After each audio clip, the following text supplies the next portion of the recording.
the eternal question with the Chicago Bears. And the guys up north, the Green Bay Packers, always have an answer, and Chicago never does. The eternal question for the Chicago Bears is, well, why can't we figure quarterback out? I think you have. Now, ironically, it's the defense that is hurting you. So let's talk Bears. Not having a spy against Jackson Dart made no sense. The Giants don't have neighbors, scatterboo, the weather was bad. How do you not have a spy against Jackson Dart? Bad coordinating by Dennis Allen. But the story of the day was, again, a fourth quarter comeback, another one by Caleb Williams. And this is the thing. Jackson Dart's young and athletic. But for the fourth time in 7 starts, Jackson Dart's in the concussion protocol tent. And Caleb never is. 2 things that have always been true about Caleb Williams. Really durable, doesn't get hurt, and he doesn't throw picks. Let me add a third. He's clutch. And I don't know how to define it. I always felt this about Joe Burrow. I don't really know how to define it. I once asked Jimmy Johnson, Troy Aikman's a great leader. Can you define it? He goes, no, not really. You just know it when you see it. And that's what clutch is. If you start looking at Caleb Williams' fourth quarter numbers in the 4 game-winning drives, his passer rating is like 145. He's a better quarterback under duress, trailing. He's an unbelievable game-winning drive fourth quarter quarterback. By the way, Bo Nick's pretty good too, but this feels different. So his receivers were struggling. It was cold, and multiple times, even on some incompletions, Caleb would roll right and show off that arm. I'm not sure. Is there a better arm in the league? I think he holds the ball too long, but I think that's born out of confidence that you can't sack him with one body. You got to get multiple people on him. He's just too big. He's just too strong. Incredibly durable. And we always talk about, quarterbacks, what they can do. But a lot of success, remember Belichick talked about Tom Brady, his favorite asset? No negative plays. Always plays ahead of the sticks. And that's one of the things about Caleb Williams now. He's not taking the sacks, and he's never thrown a lot of interceptions. So he's not taking those negative plays. So much about quarterback isn't what you do, it's what you don't do. You don't run backwards and scramble and get behind the sticks. So I think it's official. He's still growing, but the Chicago Bears have their first great quarterback. They've had good ones. Rex Grossman had a couple good years. Jay Cutler was good. None of them were great. And, only 3 penalties. So they've gotten the operational part, which was very clunky early, is for a lot of young quarterbacks. They've cleaned that up. They were 3 of 4 in the red zone. Hardest place to score. So we knew Ben Johnson early was the right fit, and now Caleb's the right fit for Ben Johnson. Slowly working together. So you watch the Bears offense, head coach, quarterback, weapons, red zone efficiency. This is what Green Bay's been doing, about an hour train ride up north for 30 plus years. Now Green Bay is trying to solve their offense, and Chicago's got theirs solved. So again, fourth quarter rallies, it doesn't matter what it looks like. Listen, it's cold, it's windy. I think Chicago Bear receivers had 6 drops. He throws hard. John Elway's wide receivers used to complain about this.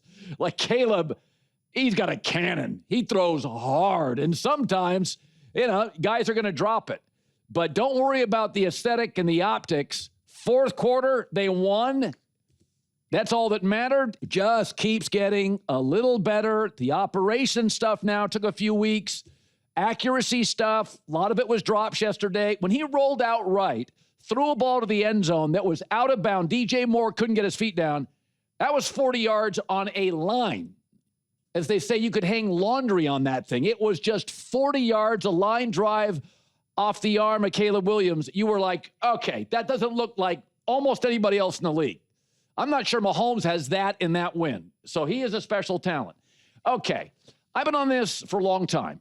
I prefer offensive coaches, especially with young quarterbacks. As you're learning the game, Sean Payton, Andy Reid, I think it's really valuable. Now, you don't have to have that. Mike Vrabel, defensive guy, right? Drake May is flourishing, but Josh McDaniel, great coordinator. But I'm watching Buffalo.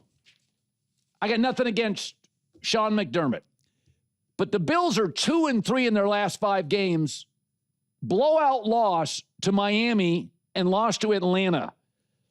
Right now, they have the same amount of wins as San Francisco that's running out of players and only one more than Carolina. And here's my thing with Sean McDermott. Something's always leaking, and it takes him an entire offseason to figure it out. You don't have an offseason. You're wasting Josh Allen's prime. The running game took years to solve.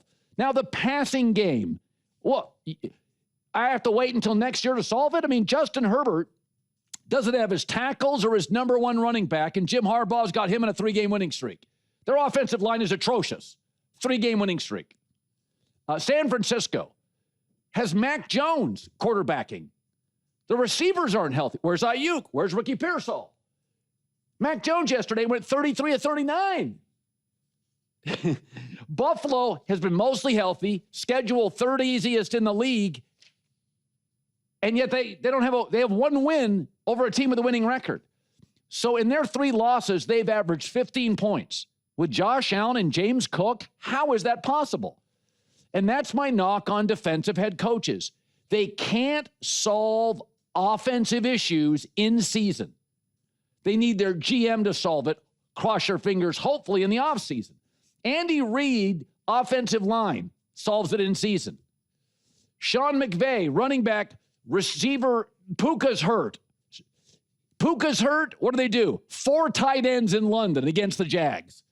Offensive coaches can solve problems with their unit and their young quarterback, and they can do it in a week or 2. Running game for Buffalo took forever to solve. The GM finally had to solve it. The passing game now. It can't take this long to solve stuff with James Cook and Josh Allen. I mean, John Elway had a good coach in Dan Reeves. He needed a better one in Mike Shanahan. And I mean, I got nothing against McDermott, but watch the league.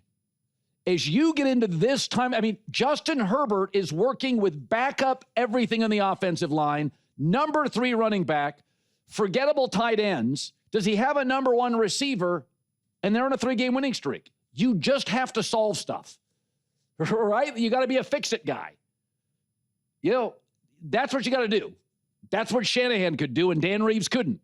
And, I mean, Mike Vrabel right now, 2nd-year quarterback, no number 1 receiver, running back by committee, although I like Travion Henderson and wish he'd play more.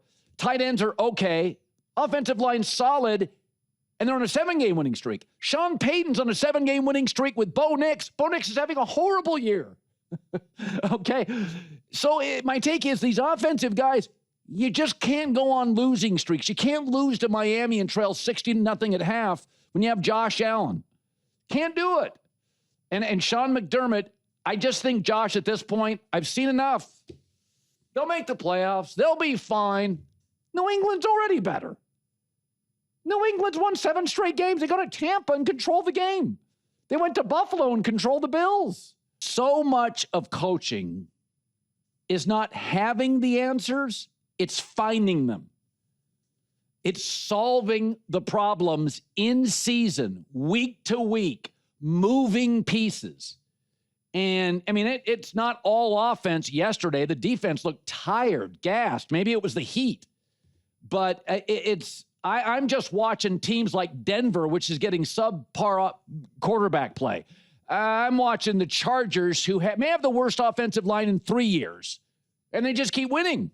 How? Is Justin Herbert that much better than Josh Allen?